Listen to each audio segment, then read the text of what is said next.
Hello ma'am, my name is Dhaval Pandav. I am from collegedunner.com. A very warm welcome to our interview series which is called Thoughts on Education, where we interview with the various dignitaries such as owners, VCs, principals, HODs and teachers.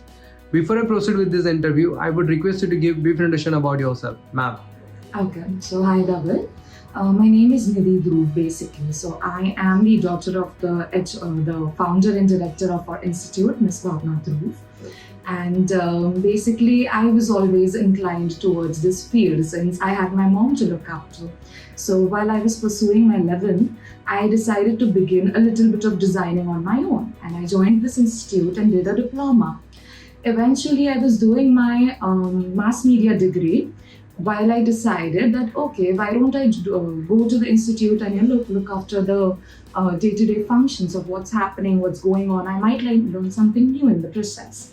So while I was doing that, it just happened that one fine day, we did not have a faculty turn up. And I said, okay, I have learned this, I can take this up, and I took up a lecture. And the students were extremely happy with what happened there. And from that's when I decided to associate myself with the institute completely. And I've been taking theory lectures post that.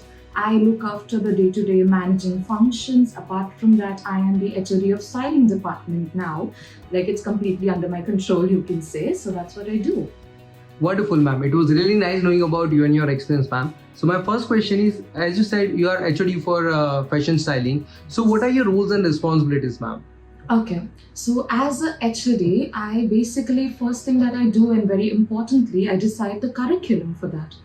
For that, it's not just a learning for my students. I learn here as well. So every year, fashion being an industry which has drifts in it, various drifts every year it changes. So what I need to do is I need to be updated with what's going on this year. What's the color of the season? What's the design of the season? What are the prints that we look into? I make a list of that, I jot that down, and accordingly I design the syllabus. Now I'll tell you one thing. What happens is when students join into the designing field, what they want to do is just design. But as a stylist, they even need to know how to speak, how to communicate. You might look at that student and feel that, okay, the work is so good, good designers, good creators. But in the end, are they presentable? When they step out into this industry, this cutthroat industry, they need to know that they need to present themselves better than they do. Better than their work, it has to be them that speaks for themselves first.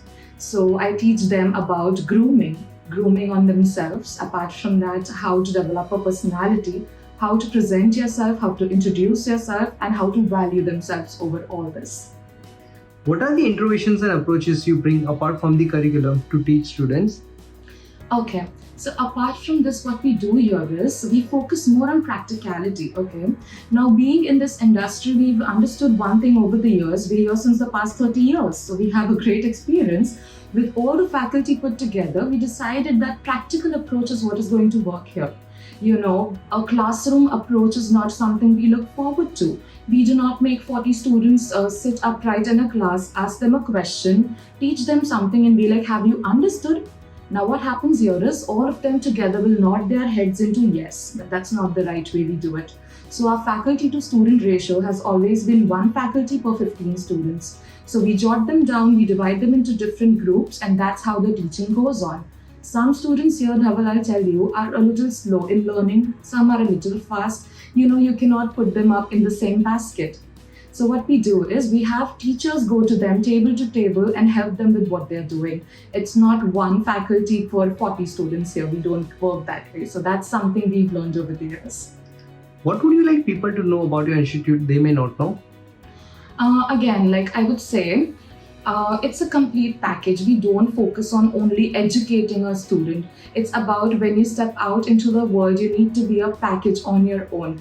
You need to be a good personality. Apart from that, placements. Okay, now what I have noticed is majorly with degrees or with these designing courses, what happens is you'll get educated at the institute.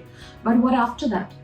So we help students with developing a resume, as well as we have a placement cell. So we guarantee every student that we will take you to an interview table.